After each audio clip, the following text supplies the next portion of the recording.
Memperingati Hari Raya Nyepi Tahun Baru Saka 1940, Telkom Group menggelar Dharma Santi Nyepi yang mengangkat tema melalui Dharma Santi, kita tingkatkan kreativitas dan inovasi untuk mencapai kinerja terbaik dalam memenangkan persaingan di era digital.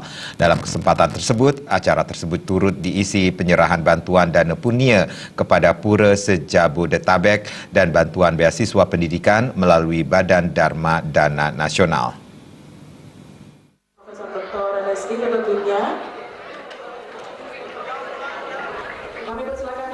Dalam rangka memperingati Hari Raya Nyepi Tahun Baru Saka 1940, Telkom Group mengadakan kegiatan Dharma Santi yang mengangkat tema melalui Dharma Santi kita tingkatkan kreativitas dan inovasi untuk mencapai kinerja terbaik dalam memenangkan persaingan di era digital.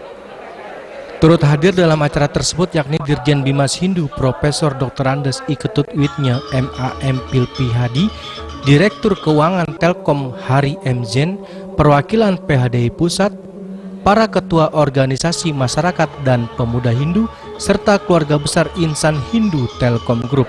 Hakikat perayaan Nyepi yang dilaksanakan pada pergantian tahun Saka bagi umat Hindu adalah untuk menyucikan diri dan alam semesta.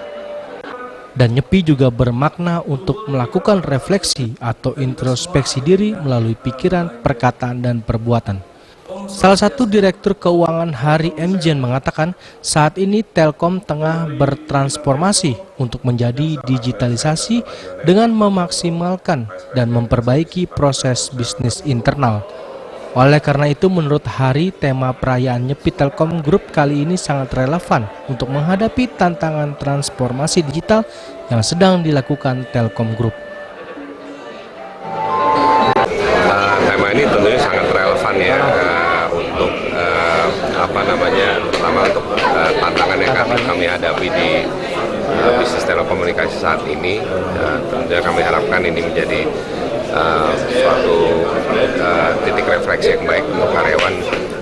Semoga bisa tetap semangat untuk menghadapi tantangan yang semakin besar ke depannya. Dan lebih ditingkatkan lagi, Pak? Betul. Oke, Pak. Sementara itu, Ketua Panitia Dharma Santi Sandi Primayudi mengatakan rangkaian kegiatan Dharma Santi juga diisi dengan donasi atau dana punia kepada 11 pura Sejabodetabek dan pemberian bantuan wifi gratis 1 tahun kepada 6 tempat ibadah, pemberian bantuan beasiswa pendidikan melalui Badan Dharma Dana Nasional, serta pemberian resiatnya atau bantuan sosial kepada para rohaniawan. Sosial, di mana sebagai wujud kepedulian Telkom Group, kami juga mencoba untuk memberikan donasi kepada 11 pura yang tersebar di area Jabodetabek, Bandung, bahkan juga di Pura Besakih, kemudian Gunung Salak dan Jagatnata dan Pasar. Kemudian kami juga memberikan bantuan pendidikan beasiswa kepada adik-adik kita melalui Badan Dharma Dana Nasional maupun Media Hindu. Ini semua merupakan wujud komitmen kami di Telkom Group terhadap kemajuan dunia pendidikan maupun pemberdayaan umat Hindu. Acara Dharma Santi juga ditampilkan Dharma Wacana oleh KS Arsana SPSI dan dimeriahkan dengan penampilan lawak Bali Celekontong Mas. Kalau botak di atas itu adalah orang agama. Dari Jakarta, Ketut Sumadiase melaporkan.